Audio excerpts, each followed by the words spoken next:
There is a small brown ring on the ceiling, just above the window, no bigger than a coffee cup. You noticed it in October.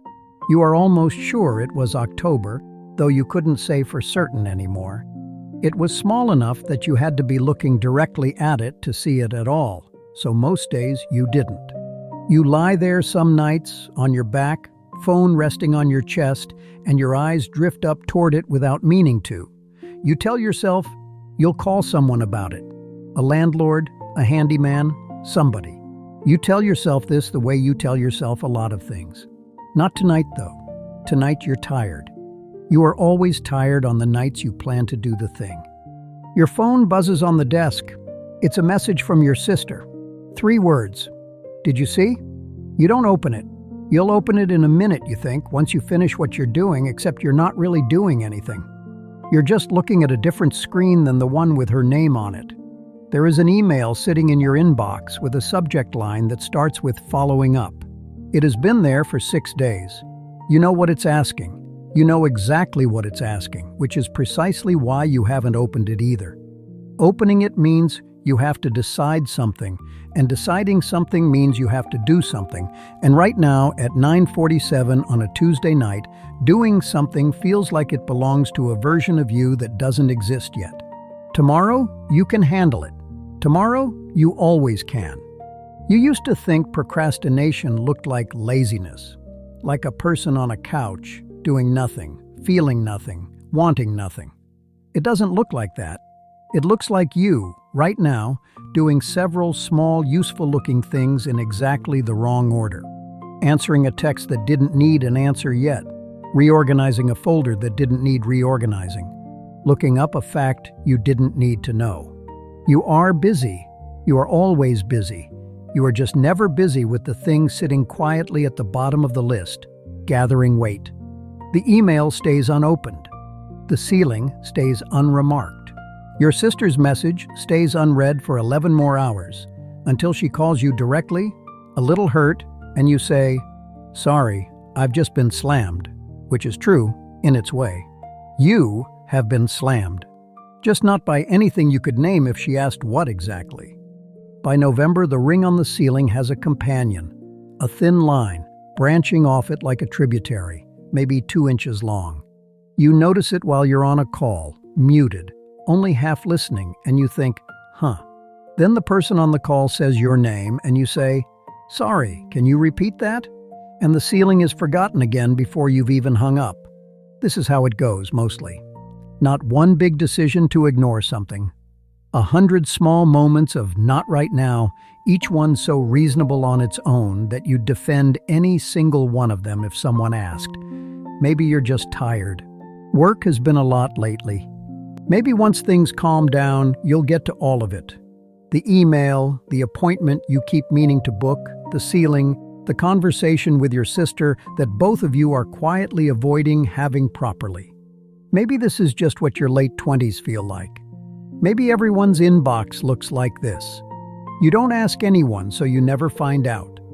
There's a Saturday in early December where you decide to fix everything. You wake up early for once. You make coffee and actually drink it while it's still hot, instead of finding it cold and untouched 3 hours later on the corner of your desk, a small gray skin forming on top. You sit down and you open the inbox. You answer the following up email. You answer 4 others behind it, ones you hadn't even registered as waiting. You text your sister a real message, not just an emoji, and she responds right away, warm, relieved, like she'd been holding her breath a little too. It feels enormous. It feels like maybe this was never really about laziness. You were just waiting for the right morning. You even climb on a chair and look closely at the ceiling. The stain is bigger than you'd let yourself register from the bed. You make a mental note to call the landlord Monday. By Sunday evening, you are back on the couch, phone in hand, 3 new things quietly piling up that you've already decided are tomorrow's problem. You don't notice the pattern the first time it repeats, or the second. It's only sometime around the 4th or 5th Good Saturday, the 4th or 5th morning where everything finally gets handled, that a small, uncomfortable thought surfaces and then sinks again before you can really look at it. Why does it always take an emergency-feeling morning to do a completely normal amount of adult life? You don't answer that. You make more coffee instead. Somewhere in January, your sister asks if you ever called about the ceiling. You say you're going to. You mean it when you say it. That's the part nobody tells you about this. That it isn't dishonesty most of the time. You really do intend to. The intention is completely sincere and completely disconnected from anything that will actually happen. The way a wish is sincere. That night you lie in bed and look up at it again. It has darkened at the center, like a bruise settling. You think about the word later and how much of your life currently exists inside it. Later, you'll deal with the finances properly. Later, you'll respond to the friend who texted 3 weeks ago asking if you're okay, in that specific tone that means they already suspect you're not entirely okay. Later, you'll call the landlord. Later, you'll figure out what's actually wrong, underneath all of it, the thing that keeps making later feel so much safer than now. You fall asleep before you get anywhere close to an answer. You always do. Maybe it isn't about the ceiling or the email or your sister. Maybe those are just where it happens to show up. A leak doesn't start at the ceiling. It starts somewhere higher, somewhere you can't see. And by the time you notice it, it's already been traveling for a while, quietly, through places you weren't looking. You don't think about this in those words. Nobody does, in the moment. You just feel a low, familiar dread every time you open your phone, a small flinch before you check your messages, as if some part of you is bracing for a bill that hasn't arrived yet. And still, when the moment comes to sit down and finally deal with any single piece of it, some other part of you reaches for literally anything else. A show you've already seen, a drawer that suddenly needs sorting, a different, smaller, easier problem to solve instead. It isn't that you don't care. It's the opposite, actually. You care so much that looking directly at it, even for a minute, costs something you don't feel like you have to spend. So you spend your attention on smaller things instead. The way you'd rather clean a kitchen than have a hard conversation, because at least a clean kitchen gives you something to point to. Late January. A cold snap. You come home one evening and the apartment smells faintly of rain, which doesn't make sense because it's 14 degrees outside and hasn't rained in a week. You look up. The stain has spread into something closer to a continent than a ring now, brown at the edges, darker toward the middle, and there's a fine crack running along the paint where it started to separate from the ceiling itself. You stand under it for a long moment. You think, distantly, that you really should have called someone in October. You call the landlord that night. To your own surprise, you actually do it. No more Saturday morning ritual required, just a sudden, plain urgency that finally outweighs the avoidance. He says he'll send someone out this week. You feel for a moment that particular relief of having finally done the thing, the one that always convinces you, right up until the next thing, that you've changed. The plumber comes on a Thursday. He's up there for 20 minutes before he calls you into the bedroom, flashlight pointed at the drywall he's just pulled back. "You've got a slow leak in the pipe above this," he says. "Probably been going a while. This kind of damage doesn't happen fast." He points to the wood behind the plaster, soft in places, discolored in a way that goes deeper than you expected. Good news is, it's fixable.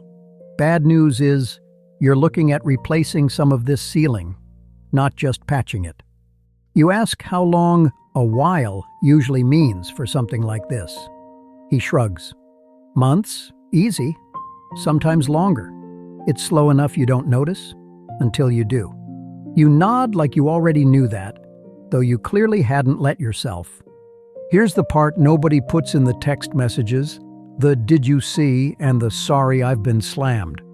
Procrastination was never really about the ceiling or the email or any one thing on any one list.